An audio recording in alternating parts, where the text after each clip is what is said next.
In-depth movie highlights here, tapping in with another one. Make sure to like and sub. The movie is set in dystopian France where the economic situation has become a nightmare as only 20% of the citizens are employed and have access to resources. Because of this, the remaining population starts rioting, but help never arrives. Instead, the government banishes them indefinitely. It has been 30 years since the incident. The unemployed people now live in what's called the zone, whereas the employed live in the prosperous part of the town. The two sets of humans are divided by a large wall, which is guarded by impenetrable security. People in the zone suffer from diseases, hunger, and they do not have access to safe drinking water, while the ones on the other side of the wall have all the world's resources at their disposal. In the first scene, we are introduced to a man named Ruben Garcia who lives in the town with his family. Ruben and his wife, Thais, work as technicians in different departments of Aquaville, the town's only water company. Meanwhile, his shrewd and selfish father, Silas Garcia, is a top-level executive in the same company. Aquaville also supplies water to the zone, but only once or twice a month. This is certainly not enough to satiate the demand, so the zoners often rely on drugs to kill their thirst. One day, all the residents of the zone gather at the wall, where the Prime Minister of France, Nadia Passeron, is set to arrive for a historic visit. As everyone from the town is glued to their televisions, the PM's convoy enters the zone. It's then revealed that 13 months ago, a group of activists from the zone kidnapped Prime Minister Nadia's husband Moretti, who is also the Minister of Labor, in protest of the wall. And after months of negotiation, the two parties have finally reached a deal to free the minister. In her speech, Prime Minister Nadia claims that she hopes one day people of different social classes could live together in peace. She then announces that as the first step towards that goal, the activists will release Moretti, and in exchange, 10,000 unemployed zoners will be provided with jobs in the town under the Solidarity Job Program. The announcement stuns everyone inside and outside the wall. While the zoners are elated, the town residents are worried because they haven't interacted with unemployed people for more than 30 years. Moreover, most people in town hold negative views about them because of hateful propaganda. Soon, Minister Moretti is released and he returns home with his wife. It is then revealed that Prime Minister Nadia dislikes the zoners as much as the average town resident, and she only agreed to the deal because her husband's kidnapping caused an international stir. The World Bank also started threatening her government with sanctions if she continued to ignore the demands of the zoners. Meanwhile, at the wall, the zoners randomly selected for the program are called for an interview. Among them is a single mother, Izia, and her friend, Larkham. The interview is pretty intense, and people who are involved in drugs, trafficking, and gambling are swiftly rejected. At the same time, Izia's only child, Noah, is at school where his class teacher, Robinson, is criticizing the current French system. He explains that one shouldn't have to work in order to exist with dignity in society.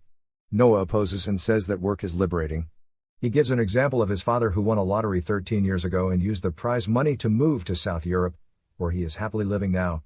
The movie then cuts to Aquaville, where Ruben learns that his department head has worked himself to death. However, instead of being sad, Ruben is elated as he had been waiting to take over his boss's position. Without wasting any time, he then messages his well-connected father, Silas. At the Prime Minister's residence, Moretti gets medical treatment and it becomes clear that he had been tortured for intel. Later, Prime Minister Nadia's head of security, Colonel Jean, interviews Moretti, and the latter assures her that he hasn't divulged any state secrets to the radicals. As a result, Nadia immediately declares that Moretti is fit to work, and again makes him the Minister of Labor. At Aquaville, we learn that Ruben's wife, Thais, is having an affair with one of her colleagues, Hans. The two are actually conspiring to steal important business data from Aquaville, which they plan to sell in exchange for money and use it to move abroad and start a new life. However, their attempts have failed so far, as Thais hasn't been able to get anywhere close to her father-in-law, Silas' office. To make matters worse, the authorities have started suspecting that Hans is involved in something illegal and he is being investigated. Later, Ruben tells Thais about his intentions to apply for his late boss's position. He desperately wants the promotion so he can afford to send their autistic daughter, Maëlle, Phoenix Academy, a popular school for specially abled children. This is because if Maëlle keeps studying in normal schools, she won't get any jobs in the future, and thus, will end up in the zone. However, the arrogant Thais is confident that Ruben's selfish father won't help him secure the promotion. She also adds that they should have gotten rid of Maëlle a long time ago. Unfortunately, the little girl overhears the conversation and becomes sad, so Ruben goes over to comfort her. The next day, Ruben nervously approaches his father, Silas, and requests help to secure the management position. Surprisingly, the latter agrees, and he even invites Ruben to an exclusive ministerial party the next day. Meanwhile, at the Aquaville, Hans meets with PM Nadia's head of security Jean Mars. It turns out both of them are Secret Zone sympathizers and they are colluding with the activists to find dirt on the Aquaville, which is the biggest financial supporter of Prime Minister Nadia's government. Thijs is set to steal information from Silas' office the next day and flee to the zone. Elsewhere, Izia and her friend Larkham clear their interviews and become excited as they are finally getting employed now. The next day, hundreds of zoners are transported to the town for their first day of work. Izia is assigned to work at Ruben's house and the latter is stunned to learn that she looks exactly like his wife. Meanwhile, Prime Minister Nadia and her team hand-pick Larkham and make him praise the Solidarity program on TV. In the next scene, Thijs is apprehended and taken in for questioning by Aquaville security. Her only offense is that she is frequently hanging out with Hans, a suspected zone collaborator. Ruben, who is getting late for the party, tries to contact her but without success. Hence, with no options left, he convinces Izia to accompany him to the party as his wife. Later, the two reach the venue and are pretty nervous with all the dignitaries around. However, with some help from his father, Ruben and his supposed wife manage to impress the CEO of Aquaville. Meanwhile, after being freed to go, Thijs goes straight to Jean and tells her that she couldn't complete the job. Upset, Jean takes Thijs out and smuggles her into the zone where she is picked up by an activist named Boris. The same day, Hans is exposed, so he, too, is transferred to the zone. After Thijs continues to be out of contact, Ruben again asks Izia to play his wife's role the next day. Izia is scared of getting caught but Ruben offers to pay her a hefty amount so she reluctantly agrees. With this, he teaches Izia Thijs' job and eventually sends her to work. Later, in the news, it is reported that 22 Solidarity workers were attacked by town residents on just the first day. This worries Prime Minister Nadia as she must show to the world that reconciliation is happening. Therefore, she appoints Larkham as the special advisor to Minister Moretti so he could help make the Solidarity program a success. Larkham is excited about his new role as he genuinely wants the two sets of people to get along, but Moretti hates the unemployed because of the torture he endured during his captivity. He strangles Larkham and warns him to keep his distance. On the other hand, as Izia tries to adapt to her new job, Ruben goes to officially enter his name in the race to become the director of water quality. Meanwhile, Noah finds a 13-year-old magazine with a cover story on the woman who won the lottery that year. Noah is shocked as he realizes that Izia lied to him about his father winning the lottery. Hurt, he wanders around and meets a local thief, Vali. The two quickly bond and Vali invites him to her place, where they have narcotics. Elsewhere, Thijs finally learns that Hans deceived her and he is actually a zone's collaborator. She feels betrayed and threatens to report him. While investigating Hans' spy activities, the police narrows down 3 female employees he came in contact with. One of the women is Izia aka Thijs Garcia. The police present the women before head of security Jean Mars. Jean is shocked to see someone claiming to be Thijs Garcia as she personally sent the real one to the zone. Later, she follows Thijs home and learns that it is actually Izia posing as Thijs Garcia. Jean relays the information to the activist from earlier Boris, and asks him to establish contact with Izia in hopes of using her to steal data from Aquaville. When Izia returns back to the zone, she learns that Noah is missing and starts looking for him everywhere. However, she is approached by Boris. Lo and behold, he reveals that he is actually Noah's estranged father, Ethan. Due to his involvement in anti-system movements, Ethan abandoned his family and changed his name to Boris. It turns out Izia had to lie to her son to protect his feelings. Ethan asks for her help but Izia isn't pleased to see him and declines to cooperate. Elsewhere, Noah almost overdoses on narcotics, so a scared Vali drops him at the local teacher, Robinson's home. The latter immediately contacts Izia, and the two somehow revive the teenager. After Noah goes to bed, Izia confides in Robinson that she is quitting her job and heading south with her son with whatever she has saved. However, when she returns home, she is devastated to learn that Ethan and his men broke into her room and stole her savings. Hence, left with no choice, Izia agrees to collaborate with the activists and they give her a chip to insert in Silas' computer. The next morning it's revealed that Moretti frequently suffers from PTSD but he keeps his struggles from Prime Minister Nadia. He slowly becomes consumed with hatred for the unemployed and to make matters worse, Nadia unwittingly confides in him that a Solidarity worker killed his employer the other day and that she stopped the media from reporting it to maintain public order. Meanwhile, Hans learns that Thijs hasn't drank water in the last 2 days as Ethan has refused to give her clean drinking water. Disturbed and enraged, he confronts Ethan but the latter refuses to budge. Unable to see her in this state, Hans reluctantly kills her and puts her out of her misery. The The same day, Ruben appears for a grueling interview, and as part of it, he is given the task of firing his former colleague. Meanwhile, Asia begins to get better at Ty's work, and during the lunch break, she heads to Silas' office. But, on her way there, she encounters the Aquaville CEO Bartholomew. The sadistic man cunningly invites her to his office and then takes advantage of her in exchange for promoting Ruben. Later, a group of Solidarity workers run away from their homes and gather at a place to play football. This alarms the town residents, as they are extreme workaholics who don't understand the concept of recreation. Afraid of another controversy, Prime Minister Nadia sends Larkham and Minister Moretti to speak with the workers. The latter runs away due to his PTSD, but fortunately, Larkham manages to send the workers back to their employers. On the other hand, Noah again hangs out with Vali, and the two sneak into the town via a secret tunnel. Unfortunately, they are soon spotted by the police, and Noah wanders deeper into the town while Vali runs back to the zone. Fearing for his life, Noah heads to Ruben's home, as his mother had once disclosed the directions to there. After work, Ruben and Asia also head back home, and the latter reveals how the CEO took advantage of her. Surprisingly, Ruben isn't fazed, as it is common in the town for wives to sacrifice their dignity for their husbands. This upsets Asia, and she accuses him of only caring about his promotion. When they reach home, they are stunned to find Noah inside. At this point, the town has also been put on high alert because of the infiltration. Asia is scared for her son's safety, so Ruben offers to drive him to the wall. On their way there, he apologizes to Asia for everything and reveals that he desperately wants the promotion so he can afford to send his daughter to Phoenix Academy. Shortly after, when the mother-son duo return home, Noah accuses Asia of selling out at work. Puzzled and enraged, she slaps him and demands to know why he's been acting out lately. Noah finally confronts her about the lie, and she explains everything about how Ethan abandoned them because of his activism. The next day, Moretti suddenly appears on TV, where he goes on a hateful rant against unemployed people and warns that an invasion is imminent, much to Nadia's dismay. Despite this, she refuses to give up on her husband and puts him under a 24/7 watch. She then seeks advice from her father, Mr. Passeron, who is revealed to be a former French prime minister. The wall was actually built during his tenure. Nadia mentions that she feels the wall was a mistake, but her father asserts that it was the only solution. Later, she asks Larkham to bring a video proof of how the program has changed his life. Nadia plans to release the video before the arrival of the president of the World Bank. At Aquaville, Ruben's competitor for the managerial position finds out about Asia's truth and starts blackmailing Ruben. The latter requests her to keep her mouth shut, but she just won't listen. So, with no other way out, Ruben kills her. He then contacts his father, and the two get rid of the body. That evening, Ruben reveals everything to Asia and breaks into tears after realizing what a monster he has become. Asia feels sorry for him and tries comforting him. One thing leads to another, and they end up making love.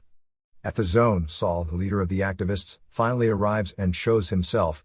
In a shocking turn of events, he is revealed to be none other than Noah's teacher, Robinson. He, along with his rebels, are planning to invade the town, but for that to happen, they are counting on Asia to steal the data from Aquaville. The following day, the president of the World Bank finally comes for a visit, and Prime Minister Nadia introduces him to Larkham. Later, she holds a private meeting with the president and requests him to release the funds, as they are in desperate need of it. However, the president tells her that the international community is apprehensive about supporting her government because she still hasn't removed Moretti, who incited violence against the unemployed, from her cabinet. As a result, Prime Minister Nadia finally decides to remove her husband Moretti from the cabinet. He also disavows all of his hateful comments towards the unemployed. This finally pleases the World Bank president, and he releases the funds to Nadia's government. Moretti is deeply hurt, and he later admits to Nadia that the rebels forced him into revealing state secrets. It turns out that Aquaville is purposely polluting Zone's water with the government's blessings for profit and power. Nadia panics, but she quickly comes up with a solution. Back in Aquaville, Ruben appears for his final interview before he is selected for the managerial position. At first, he states his strengths, but then he goes completely off topic and frames his final competitor for the murder of Peterson. He also presents bogus evidence doctored by Silas to back his claim, which results in the competitor's disqualification. Meanwhile, Noah and Vali show up at the secret hideout of the activists and demand to meet Ethan. As expected, no one has heard of that name before, and they ask the teenagers to go away. Noah and Vali oblige, but on their way out, they get away from the guard and manage to sneak inside the building. They then eavesdrop on the conversation of the activists, and Noah learns that his teacher Robinson is the leader of the group. In the next scene, Izia returns for work at Aquaville and finally manages to enter Silas' office. She successfully extracts the data in her chip, but before she could leave with it, Silas arrives and catches her red-handed. He attacks her, but she somehow manages to escape along with the chip. Wasting no time, Silas alerts his son about Izia's treachery and Ruben catches her before she leaves the building. He slaps her and in the process, she drops the chip. Izia then comes clean that she was forced by the activists to collaborate. Later, Silas advises his son to kill Izia, but Ruben refuses and instead decides to let her go. For all that she has done for him and his daughter. He even drives her to the wall. But before Izia could cross over to the zone, she is caught by Silas' men. She is interrogated and Silas finally learns that she was supposed to steal data from his computer and hand it over to someone. Silas is enraged by the revelation, but nonetheless, he also takes it as the perfect opportunity to capture the activists. He sends Izia as bait to her rendezvous spot, and when Nadia's head of security Jean shows up, his men capture her. Meanwhile, Larkham is given a chance to permanently move to the town. He excitedly asks his wife to come with her, but she turns him down. This leads to an argument and Larkham decides to move to the town by himself. A few hours later, he arrives at his new home, where he is ordered to meet Moretti. Shockingly, he finds the former minister floating in the pool, dead. Just as Larkham is trying to make sense of the situation, the Prime Minister's daughter, Zoe, appears and shoots him dead. Later, Nadia finds out about the pamphlets and decides to go through with the last stage of her plan. She appears before the media and announces the murder of her husband, Monroe Moretti. She frames Larkham for the murder and explains that he was shot dead while trying to escape. Nadia then goes on a rant against the zoners, claiming that their hatred towards the employed people is reaching dangerous levels. Saying this, she declares the suspension of the Solidarity Work Program. She also announces a mass raid on the zone to catch the activists. Amidst all this, Silas briefs Aquaville CEO, Bartholomew, about the unfortunate developments. On his orders, Jean is burned and tortured before being locked up with Izia. Silas and Bartholomew then meet Nadia and reveal that her head of security Jean Mars is actually working for the rebels. Later, grateful to Silas for stopping a major scandal, Bartholomew gives his son Ruben the promotion and also gets little Maël an admission into the Phoenix Academy. Meanwhile, Saul and the rebels learn that Izia and Jean have been caught. Worried for their safety, Hans insists on rescuing the two, but Saul refuses, saying he can't destroy the activist network by trying to rescue them. Noah and Vali overhear the conversation and they are appalled to learn that the rebels are as bad as the people they are opposing. Noah then vows to rescue his mother. In the next scene, Silas informs Ruben about his promotion and the latter excitedly goes to Aquaville to accept his new position. However, there, he finds the chip that Izia had dropped earlier. He plays the chip and is taken aback to see the overwhelming proof of Aquaville poisoning the drinking water for profit and control. Appalled, Ruben decides to anonymously upload the information online and defect the town for good. He then picks up his daughter and rushes to the wall to find Izia. The bombshell revelation spreads like wildfire and Saul and the activists rejoice. On the other hand, Silas orders his IT team to trace the person who leaked the information. Prime Minister Nadia also panics and immediately comes before the media. She calls the whole leak a smear campaign and warns that strict actions will be taken against those responsible for it. Elsewhere, Ruben and Maël cross over the zone through the secret passage, where they encounter Noah and Vali preparing to enter the town. The two parties have a quick chat, and when Ruben learns that Izia has been arrested, he asks Noah to take care of Maël while he goes to rescue Izia. A while later, the rebels finally launch an invasion from multiple fronts and Nadia's defense measures are easily overwhelmed. This is because many town residents have started opposing her and many have already left their jobs. Hans and the others also enter the town to finish the mission. However, Ethan parts ways with them and he goes to look for Izia. Ruben also shows up at Aquaville looking for Izia and Silas realizes that his own son is behind the leak. When the two meet, an enraged Ruben holds his dad hostage and threatens him to reveal Izia's location. Unfortunately, at the same time the police discover that he is behind the Dada leak and arrest him. Ruben is then locked up along with Izia. Nevertheless, he is happy to be reunited with her. Meanwhile, the war intensifies. The walls come down and thousands of zoners enter the town. Nadia, Zoe, and Bartholomew start smelling defeat and it begins to worry them. At the PM's residence, Zoe breaks into tears and blames her mother for everything. She vows to join hands with the rebels and testify against her before storming out. On the other hand, the prison guards are ordered to shoot all prisoners. As one of them shoots Ruben, Ethan suddenly shows up and neutralizes the guard. He and his men then take Izia and a wounded Ruben to safety.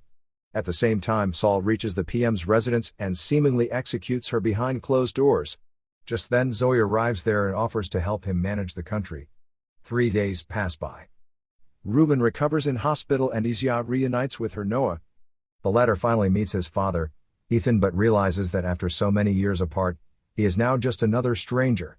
Isaiah then tells Ruben that she wants to choose the third option and become his wife, much to Ruben's joy. Noah also accepts the decision and he asks Vali to come live with his family, but Vali politely declines and parts ways with him. At a press conference, Saul finally announces the end of the discriminatory political system and beginning of a new, equal and better life. Later he speaks to former PM Mr. Passerone and shockingly, it's revealed that Saul is actually his son and Nadia's brother. He had thrown Saul out because of his political indifference. In the final scene, as Mr. Passerone is berating his son, Nadia suddenly appears, and it turns out she has also joined forces with Saul, much to the old man's astonishment. Don't forget to like and sub.